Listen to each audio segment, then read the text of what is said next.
This is the all-new Infinix Hot 12. It costs 93,000 Naira, it has dual speakers, it has a Type-C port, and comes with Android 12. It's actually the first Infinix device from this year to come with Android 12, and also the first Hot device to come with a Type-C port. But we'll talk about that later. From the unboxing, you clearly see a theme going on here. They partnered with Free Fire on this one. So you get a nice sleeve over the usual green packaging and also a fancy case, which is definitely way nicer than the transparent one we usually get.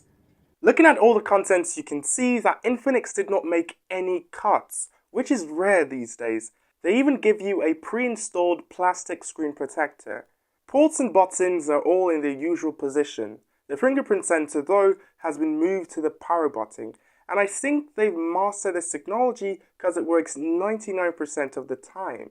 There's also face unlock, which is quick, but definitely less secure.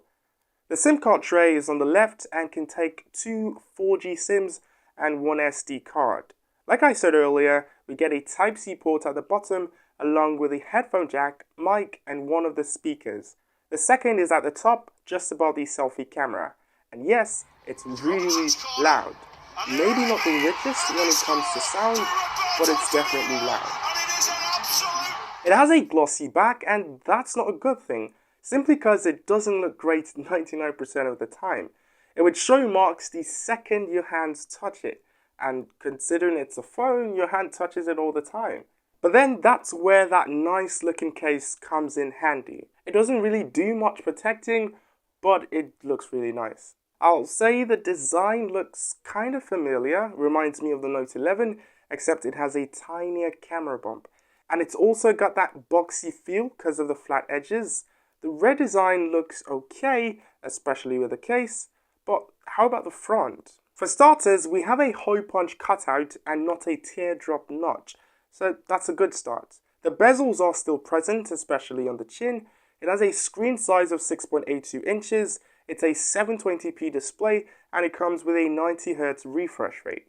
It's supposed to be large, but maybe it's because I have big hands, because to me it felt just about right.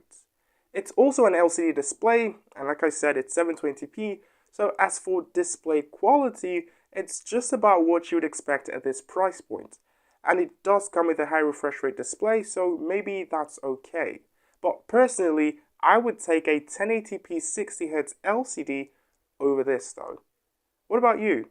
For most people, they really wouldn't mind. It's a big enough display, colors look just about right, it's bright, and once you pair it with those dual speakers, you would really be focusing on the content you're watching and not the display resolution. It comes with Android 12, and at first I was so excited to see what customizations would be added, but really, if no one told me it did, I wouldn't have noticed.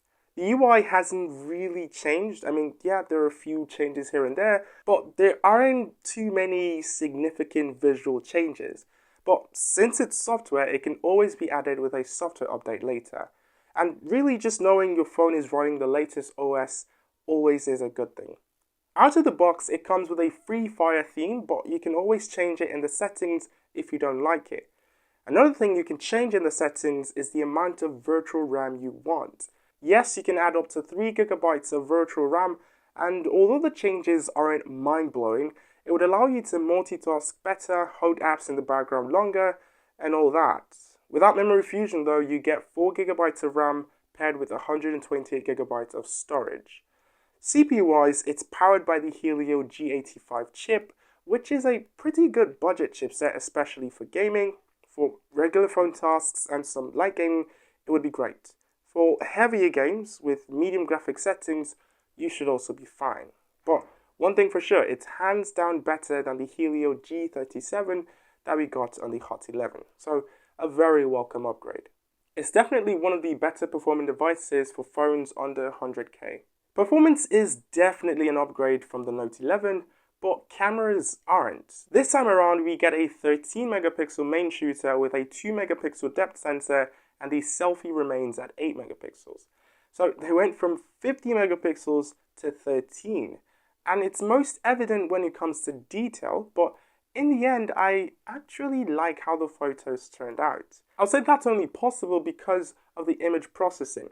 They didn't look that good in the viewfinder, but after the image processing kicked in, it actually turned out pretty good. In this photo, I could still read the text even though I was kind of far away, so it's actually not like potato quality compared to the Note 11's 50 megapixel sensor. I do think if you give them a good amount of light, you would get pretty good pictures. I could say the same thing for the selfie cameras. They're really decent. There's a bit of HDR in there, and just like the main camera, pretty good image processing. They really look good for an 8 megapixel sensor. And I did take 1 or 2 night mode shots. I thought it was going to be bad, but it actually wasn't. Okay, so this is the front-facing camera of the Infinix Hot 12. I actually kind of like it. It's currently shooting in 2K resolution. Stabilization seems present. I don't know, let me know, what do you think about the video quality of the Hot 12? Okay, so I just switched now to 1080p. Can you notice the difference between 2K and 1080p? How is audio also sounding? Because it seems like we only get one mic here. So how does it sound? It has this bokeh mode. As you can see, the background is blurred. My face is in focus, but it only allows you to shoot at 720p. So, I mean, would you do that?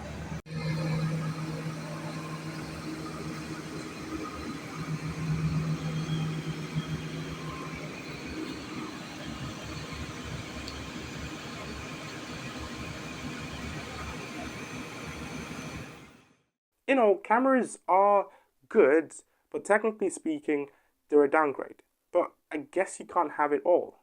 But what you can have is a big battery. 5000 milliamp hours on here and an 18-watt charger. It's not one of those quick charges, almost 2 hours I think to fully charge.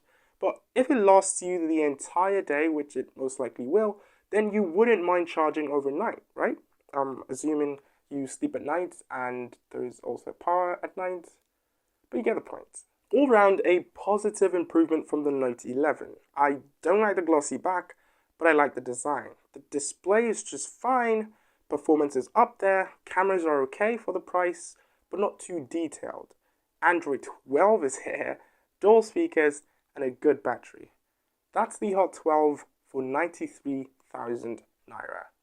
I don't know, what are your thoughts on the Hot 12? Do you plan on getting it? I genuinely think it's actually pretty good, for that 100k price. Thank you guys for watching, and I'll see you when you see it.